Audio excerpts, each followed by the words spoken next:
Segment page में श्रीमान एक बार फिर से माननीय सरयू राय जी का इस भू धसान वाले जगह पर दुखी मन से स्वागत करें। चलिए सबसे पहले जानने की कोशिश करेंगे, जो आप देखें लग रहा है कि इसमें राज्य सरकार को भी कोई एक बड़ा कदम उठाना चाहिए।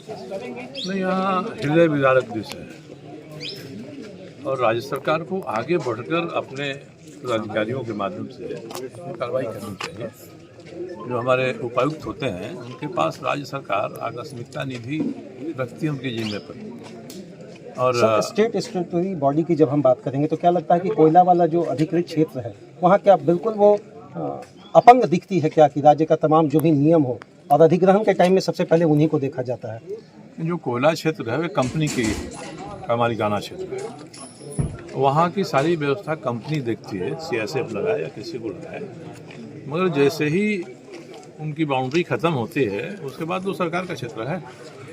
और कोई कानून व्यवस्था की ऐसी स्थिति उत्पन्न होती है, हत्या होगी, मर्डर हो गया, तो राज्य सरकार वहाँ जाने के लिए स्वतंत्र है, आराम से जा सकती है। सर ये हम मान सकते हैं कि DGMS fail, NGT fail, Delhi का NCT फेल, तमाम फेल। अब जितने भी परिजन हैं उनको भेजने का तैयारी हो राज्य है।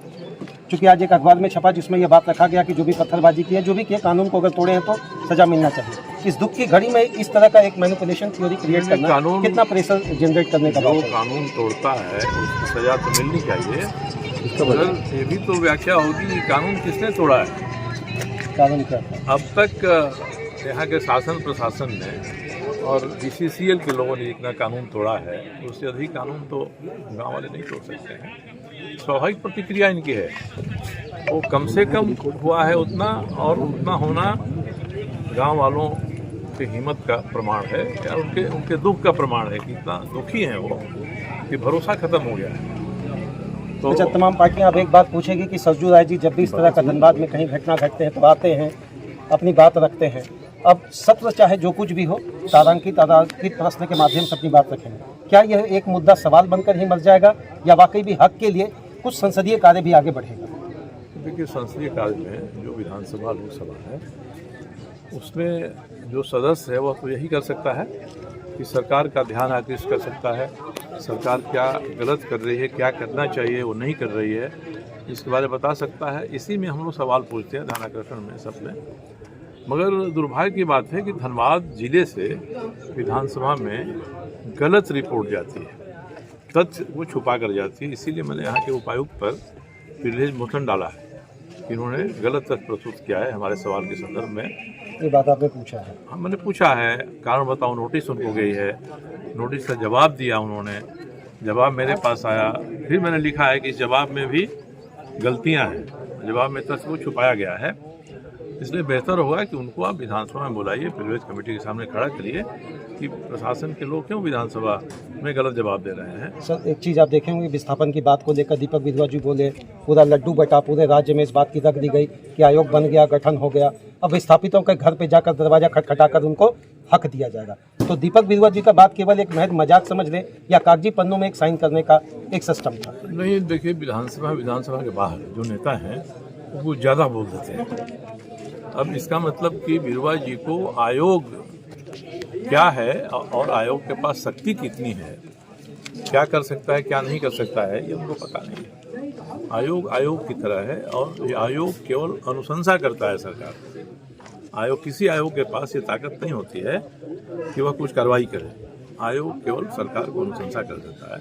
और बहुत सारे आयोग के प्रतिवेदन हैं जो सरकार के यहाँ गताल खाते हैं पड़े हुए। हमने ही 1 दर्जन से ज़्यादा प्रतिवेदन विधानसभा समितियों का दिया, इसमें सभापति हूँ, ऐसे पड़े हुए हैं। जनहित के मामले भी उसी तरह से पड़े हुए हैं। सरकार जिसको विधानसभा समिति के सामने स्वीकार कर लेती है कि नहीं ये है ऐसा, और प्रतिवेदन जब विधानसभा में जाता है उसमें क्रियान्वयन की बात आती है तो सरकार उसका क्रियान्वयन नहीं करती। विधायक जी सुबह 3 बजे उठकर सब लोग अपने जो भी सिस्टमेटिक अप्रोच से क्वेश्चन रखने की बात होती है, आगा भागी वाली बात होती है, तो क्या हम मानकर चले केवल एक प्रश्न बन जाता है? आप लोगों का भी आवेदन उसी तरह है, तारीख पे तारीख, भीतर खाने यही कुछ चल रहा है या बाकी इस राज्य का भला का भी कोई नीति बने? विधानसभा में रिकॉर्ड कर चुका कि अब मुझे लगता है कि विधानसभा में सवाल पूछने से बेहतर है कि 10 रुपया देकर आरटीआई में सवाल पूछते। ये स्थिति विधानसभा की हो गई है। सभी जिम्मेदार हैं इसके लिए। पहले किसी की हिम्मत होती है कि विधानसभा में सवाल आ गया तो पूरा महकमा ऊपर से नीचे तक खिल जाता, कोई गलत बात नहीं चली जाए हमसे। और आज तो यहाँ सवाल 10 सवाल का गलत उत्तर जा रहा है। सर एक बात इस क्षेत्र के लिए, खासकर खनिज क्षेत्र के लिए बोला जा रहा है, जरेडा बनेगा, माडा बना, उसको विलय कर दिया गया, नगर निगम, ग्राम पंचायत, तमाम योजनाएं। वही तो बात होती है कि 42वां संशोधन लोक कल्याणकारी राज ढाक का 3 पात। तो इस बार क्या कुछ आप करने जा रहे हैं इस मुद्दे को लेकर, जहां 3 लाशें दब गई? देखिए होता क्या है, प्रशासन में कोई ये घटना घट जाती है तो ये उसके लिए एक उपाय करते हैं, कोई संस्था इस समय जरेडा आईवास करना इसको बोल सकते हैं। समय का तकाजा था 1974 में, जब दिखाई पड़ा कि बहुत सारे परिवर्तन, तब राज्य भर में कई औद्योगिक परिसर बनाए गए। पिछली सरकार ने सबको मिला के एक कर दिया, मगर ये हम नहीं देखते हैं कि जब ये संस्थान बना 20 साल चला तो हम संस्थान बना देंगे और वो दंतविहीन हो जाएगा, उसके बाद सरकार ही नहीं मानेगी तो कैसे होगा। यहाँ तो ऐसे ऐसे PSU बने हैं जिनका 10 साल में ऑफिस तक नहीं है।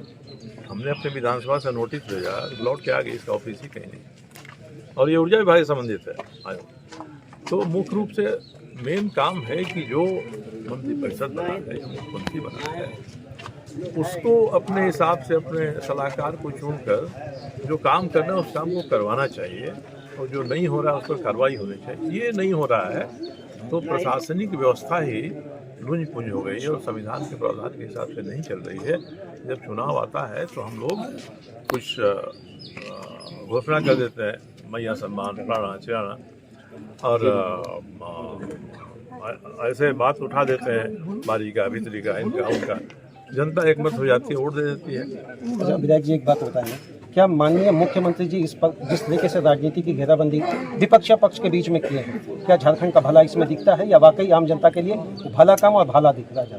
देखिए मैं अभी भी हेमंत सोरेन से बहुत स्नेह रखता हूँ एक व्यक्ति के नाते, और जब ये मुख्यमंत्री बने थे तो मुझे बहुत उम्मीद थी, नौजवान हैं, पढ़े लिखे हैं, बहुत काम करेंगे, मगर धीरे धीरे वो भी इसी 3-5 में फंसे होता है।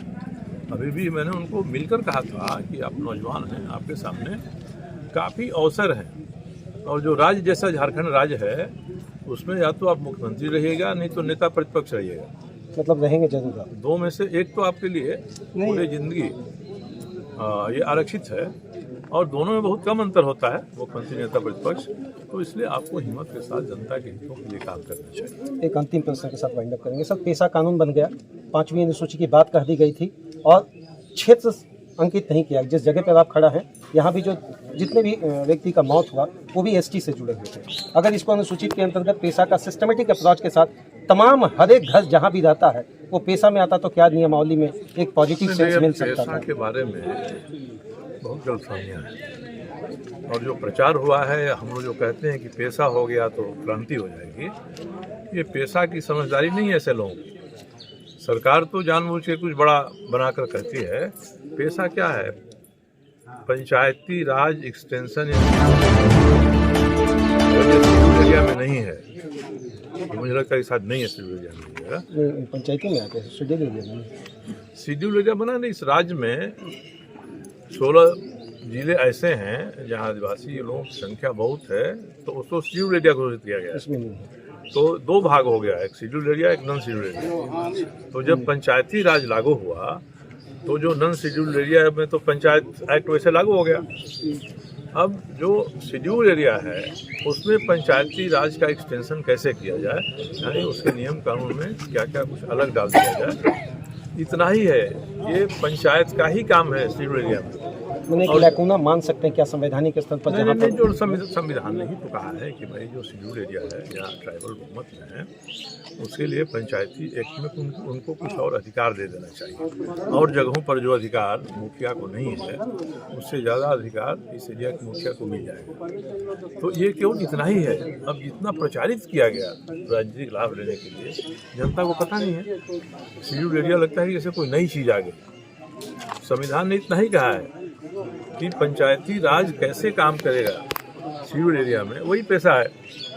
तो पैसा से हम जादू घोड़ा को लेकर एक अंतिम प्रश्न, बस दीदी एक लास्ट, जादू घोड़ा को लेकर एक अंतिम प्रश्न आप कर सकते हैं। क्या लग रहा है आज भी जादू घोड़ा वही है जो 50 साल पहले था और आने वाला भी 50 साल उसको उसी तरह दिखेगा? एक अंतिम प्रश्न है। 50 साल पहले जादू घोड़ा बहुत बेहतर था, आज उसमें गिरावट आई है, कमजोरी आई है और ये सबको पता है।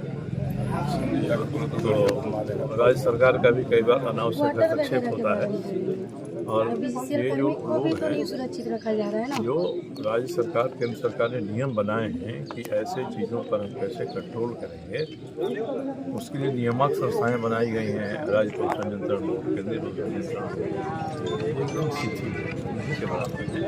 तो जादू घोड़ा में जो जादू घोड़ा केंद्र की संस्था है वो करते हैं, उसके बारे में भी उनके गलत कामों के बारे में कार्रवाई नहीं हो पाती है और उसके कारण जो लोग प्रभावित हैं उनका भी निदान करने के लिए कोई कार्रवाई नहीं।